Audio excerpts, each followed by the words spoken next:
Hi everyone, and welcome to another episode of Hammer. What I wanted to discuss today is an idea that's been sort of circulating in my head for quite a while now, and it's all about how we as competitive wargamers can adhere to a higher standard of gameplay. And I think it's something that is worth discussing.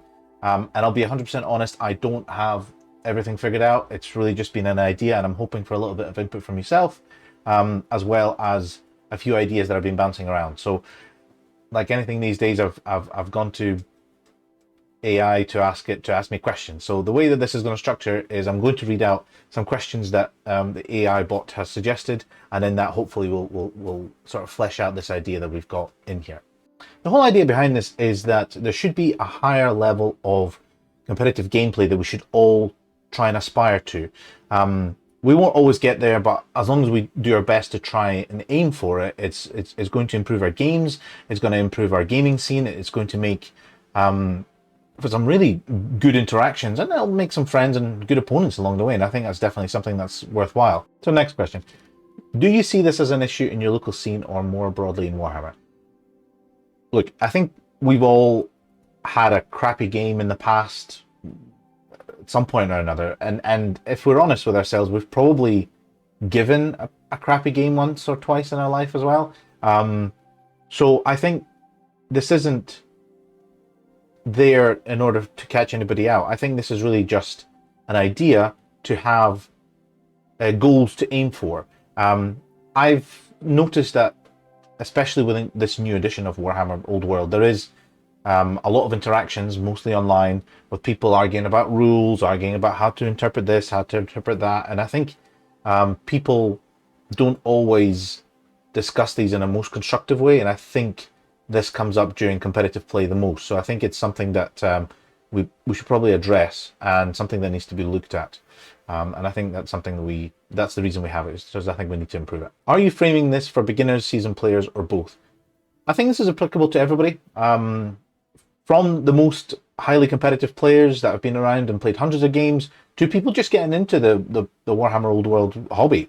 I think it's applicable for everybody to improve their gameplay, and something to adhere to aim for. And I think that is definitely something to aspire to. So yeah, I think it's appropriate to everybody. What do you consider high level play to look like beyond just winning games? Okay, so high level play for me, the ideal competitive gamer is somebody who has very clear, precise movements. There's no questions about whether their models were in the right place or if they've moved too much or anything like that. They're very clear with their intentions, they're very clear with their rules, and they win based on strategy and a bit of luck, not through gotchas and rules arguments and just basically being able to bully your opponent into submission. So I think that for me is the ideal competitive wargamer. The competitive code is really something that I think we should pull together to try and bring as many of us up to that standard as we possibly can. So the first part of this is clean play and precision. The question here is, what does clean play mean to you in practice? And can you describe what it looks like on the table? So clean play for me is marking all your units where they are positioned on the table, so that there's no doubt if they've moved too far or if you want to go back and shift things a little bit. Also stating your intentions. Being able to say, look, I'm going to move these guys here. They are outside of that unit's charge range. They are within short range of that unit, and I'm able to cast spells to here because I have a line of sight to it. That's being able to state your intentions, I think, gives the buy-in of your opponent. They can have a look at it and go, yes, I agree, or no, maybe you need to shift that a little bit more. And then it saves you having an argument further down the line, which could be significant. That is what clean play means to me. Do you have any routines, habits, or tools that you use to help you maintain good play? Yes. So I have little corner unit markers that I use, which I'll do a separate video on another time. But I mark all of my units in the beginning of my turn, and then move them. And if I need to budge them, I can always remeasure to make sure that they haven't moved too much and they're still within, their legal movement limit. As well as line of sight arcs and laser pointers and all sorts of other bits and pieces. These are tools that I think a lot of players, especially seasoned players, will probably be familiar with. But for the newer players, it might be something that'll be quite new. And yeah, hopefully I'll do another video on it in the future. How can players build muscle memory around things like declaring charges, measuring distances, and keeping unit positions honest. So I think by playing cleaner, by marking your units and moving them a certain distance and marking how far they can move, I think there is no doubt in your opponent's head that everything you're doing is within limits and you're able to do. And also you as a player will just build up muscle memory to be able to do these things further down. So you'll know how far you can visualize in your head how far a unit can move, what positions it can get into, what maneuvers it needs to do in order to get into these positions. You just build up this muscle memory by playing cleaner. It's something I've noticed while I've been trying to improve my game, and I think it's something that people will build up once they try and adhere to it themselves. So the next section is about remembering rules and owning mistakes. The first question is, what strategies do you use to remember key rules, especially ones that affect your own army negatively? The best way to do that is basically practice. I think you can, the more games you play, the more you come up against things that will affect rules, interactions that work for you and work against you. Things that work for you negatively, things like stupidity tests or miscasting on doubles, or any of those sort of rules that, you know, there's usually a benefit and often a cost that's associated with that, and you need to make sure that whenever you play that you don't conveniently miss out on, you know, rules that go against you. So that's definitely something that you need to be aware of, and the best way to do that is through multiple games, I think, and trying to make sure you're keeping it all in your head. How do you mentally prepare for complexity of Warhammer, especially in the heat of a long tournament day? So usually when I prepare for, let's say, an all-day event, I will make a note to have a look through the event pack to make sure that I know if there's any scenarios, if there's any special rules being used, what sort of FAQ are they using, have they got any unusual situations. If they have an FAQ document, I'll usually read through that to check that I'm aware of any sort of rules interactions. It is quite a lot of reading. Sometimes, you know, you might not remember all of it immediately, but at least you'll remember, oh yeah, actually, I think there's something about this in the FAQ that they're using this for this event. Sometimes it's just knowing where to reference things. And that's something that I recommend people do is just to, before you go to an event, make sure you know how the event is structured, what you need to do to win, and what sort of rules, exceptions, or FAQs are in play for that one. Can you recall a time when you forgot a rule that disadvantaged you, and what took away from that? Warhammer is a complex game. You're not going to remember all the rules interactions. There's definitely going to be things that you'll miss. There'll definitely be things that you forget about. As long as they're not intentional, it's fine. It's very hard to prove intent, but you know yourself whether you're doing something intentionally or not. If it is at a stage where you can go back and repeat that, then you should. So say, for example, if you started casting spells, but you forgot to do your stupidity test, you can go back, do your stupidity test, and continue on with your spells. At the moment, that doesn't affect anything. That might change in the future. If you can rewind it, you should, or actually, you should just discuss with your opponent how to best resolve the situation. And sometimes that will mean putting yourself at a disadvantage, at a greater disadvantage than you would have had otherwise. Because it is really, the onus is on you to remember all the rules for your army, including the ones that disadvantage you. I can't think of any specific example, but I know that even through my games that I've streamed, that I might have got some rules wrong, and it sort of leaves you with a bit of a, that wasn't a very clean game. I wish I'd done that better. I wish we played that a bit better. And it's not a great feeling. So it's something I'd like to avoid, and I'm sure other people would also like to avoid. So it's definitely something that we should strive to do better.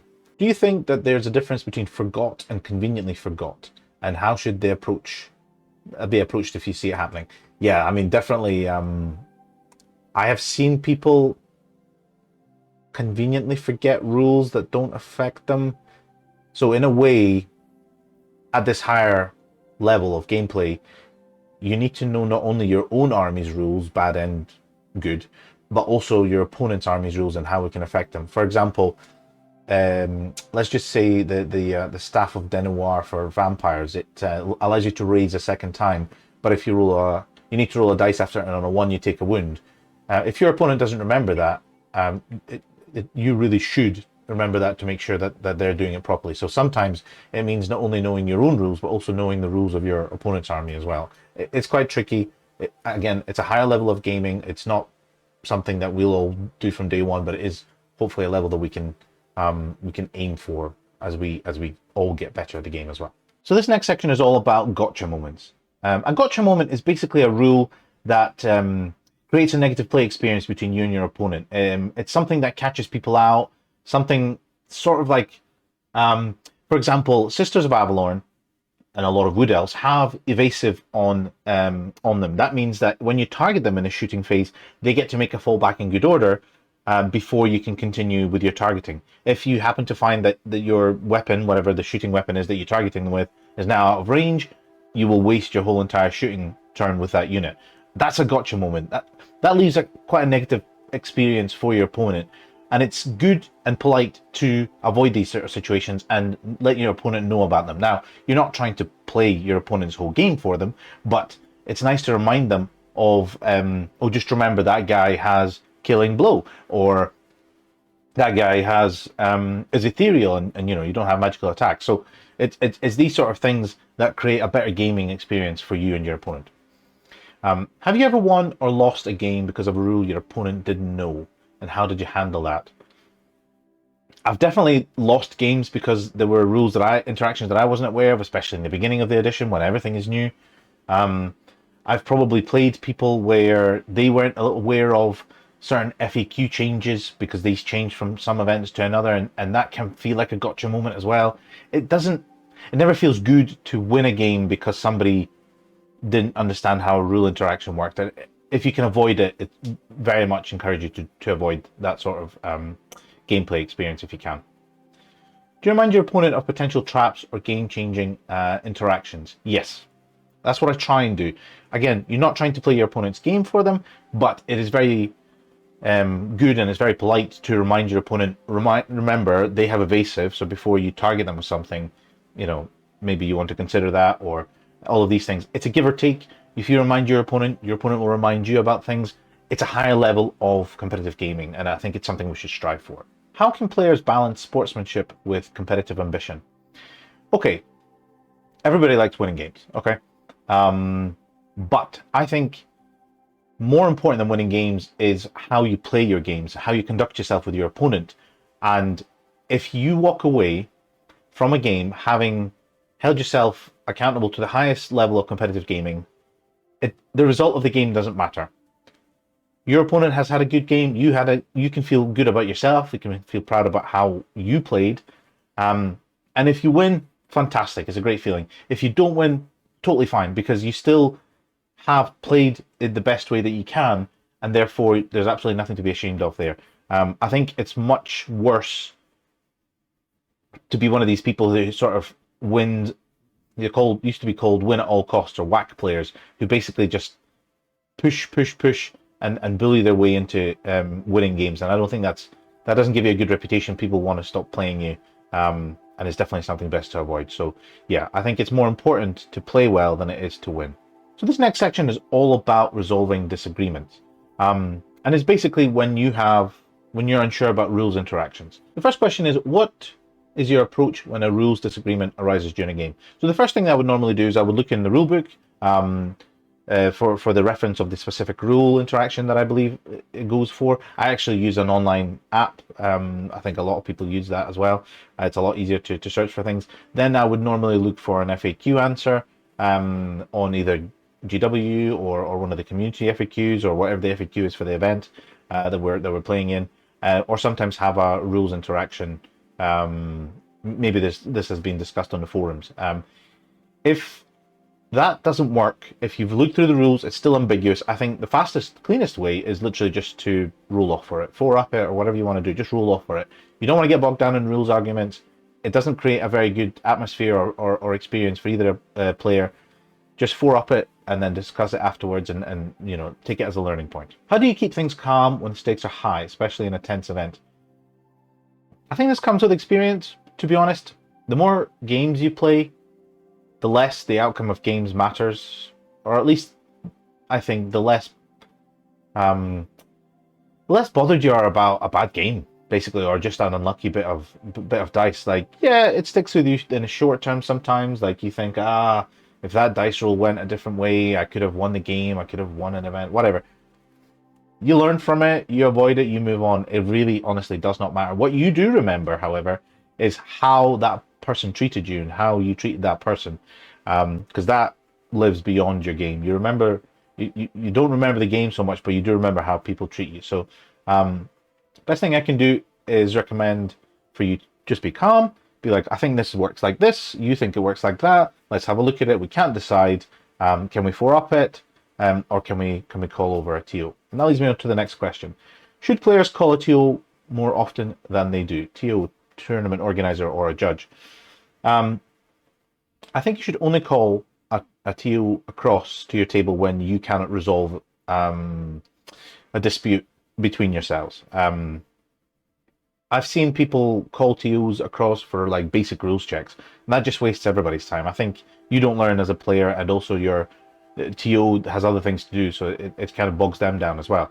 So the best thing I can recommend is look through the rules, and if you can't find it, you can call a TO across, or you can 4-up it. It's up to yourself. One thing I will say though, if you do call a TO across, their decision is final, even if it's wrong, even if it later turns out to be wrong. Decision is final, move on with the game. What are some red flags of an unproductive rules argument? So to me, a red flag is somebody coming to the table with a printout of a list of ways that a rules interacts, and here's my argument, so here you go, work it that way. That's a big red flag in my book. I think if you are unsure how certain rules interact, you should look it up online. Often there's, in rules discussion, somebody will have raised it before and maybe there's been a resolution.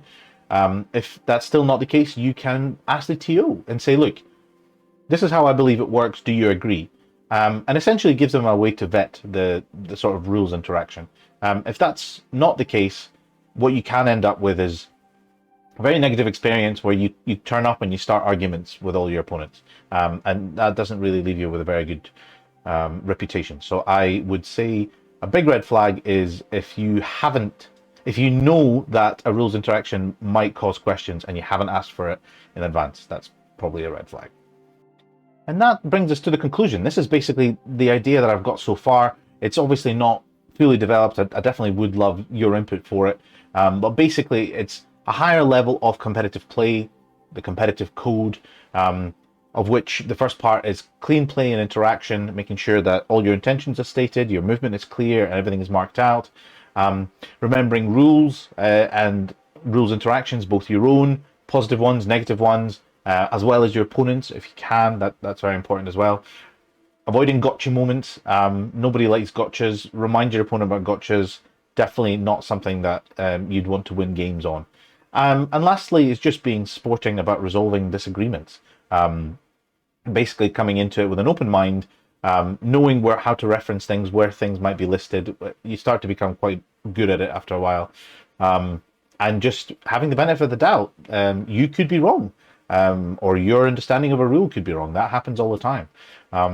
That's pretty much it. That brings us to the conclusion of this. Hopefully this has been worth watching. If you do think that it was good, please smash that like button, subscribe, and tell me in the comments what you think should be added to this, what your thoughts are about this. If I've missed anything, I really do like to see your comments, and it builds out sort of really good rapport that I'm definitely keen to explore more. So thank you very much, and I hope to see you at the next episode. All the best. Bye-bye.